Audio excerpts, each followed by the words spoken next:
think why the government is having a problem. How we can have senators that are known to be corrupt, known to have been ties and stolen money and done all kinds of things, and yet they're not even being brought up on their charges and cleared out, and someone else given the chance to serve the country.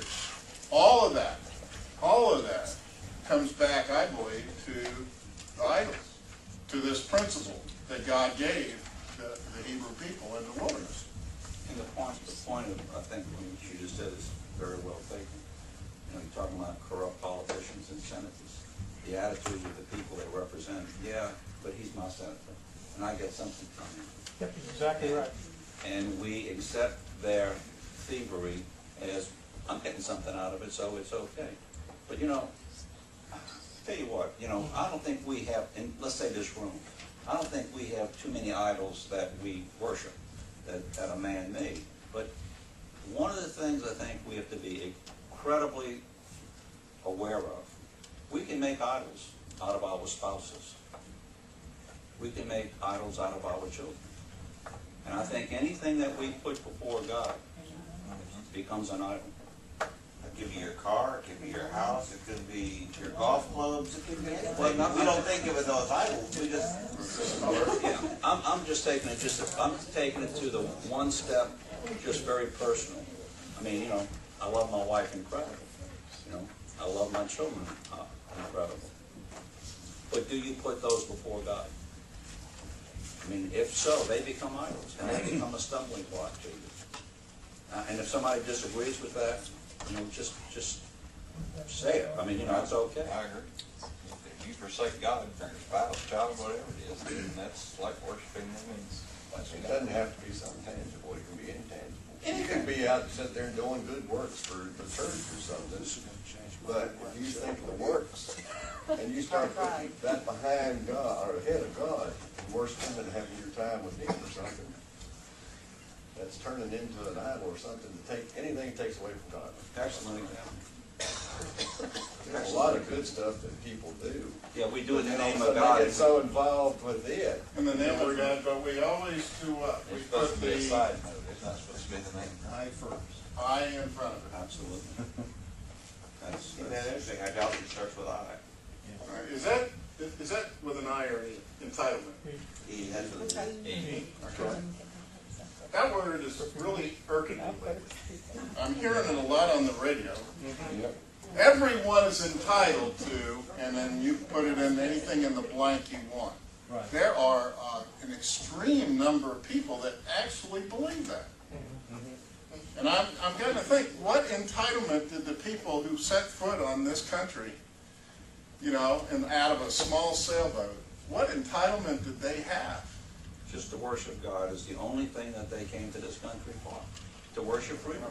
Somehow that's all gotten convoluted into what I think is another form of idolatry.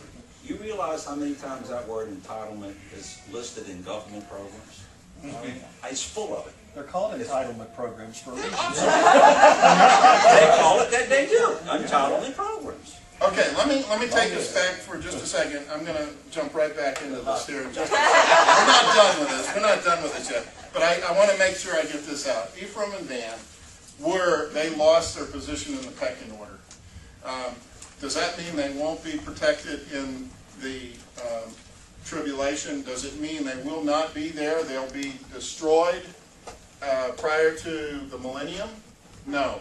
We'll see later in Revelations, the tribe of Ephraim will be mentioned again. The tribe of Dan's not mentioned, I don't think, literally. And not sure why, but there's a lot of people, including rabbis, that believe the Antichrist is going to come from the tribe of Dan. I'm not sure what that's going to have effect to do, but interesting enough, Ephraim's the one that's going to come up showing that they do exist in the future. They are not totally What would lost. be the tribe of Dan today? You know? Oh, yeah, I think it's, huh? There's still a bunch of lost tribes of Israel. They don't know who.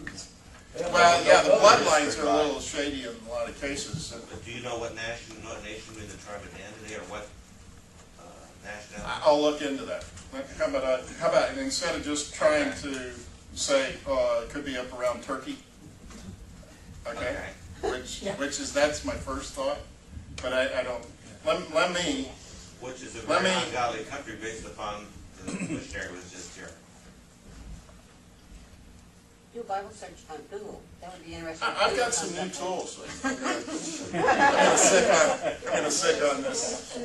Okay, all right, let's take a little light moment here. We've gotten real serious here. So let's spend a little time going back in our days of enjoying TV.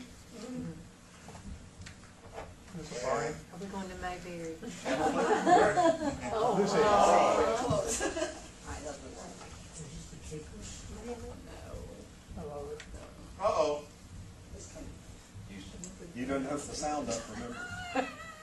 In order to have the It's sound. coming. It's there. Been entertaining royalty all over Europe. I saw the postcard. Oh, that's right. Miss, can I borrow your big silver tray? Sure. Yeah, let me start with it. Let me do that. What are you doing tonight? Can you come over to dinner? Well, Ricky isn't coming over dinner, but I can come. Fred's old vaudeville partner's in town. Not the other half of laugh till it hurts with Mertz and Kurtz.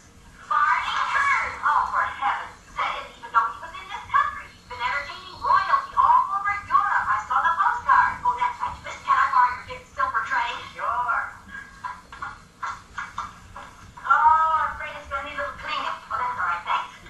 We have to put on a little dog, so Barney will think Fred Mertz is done all right, too. What do you mean? Fred has nothing to be ashamed of. Oh, I know, but he's so jealous of Barney, because Barney's stage show business has got to be a big star. Yeah. Fred got out all of his press notices this morning and put them all around the room in discreet places. Oh, no. And if he stops shoes to the living room one more time singing Red, Red Robin, I'm going to let him have it right in the face.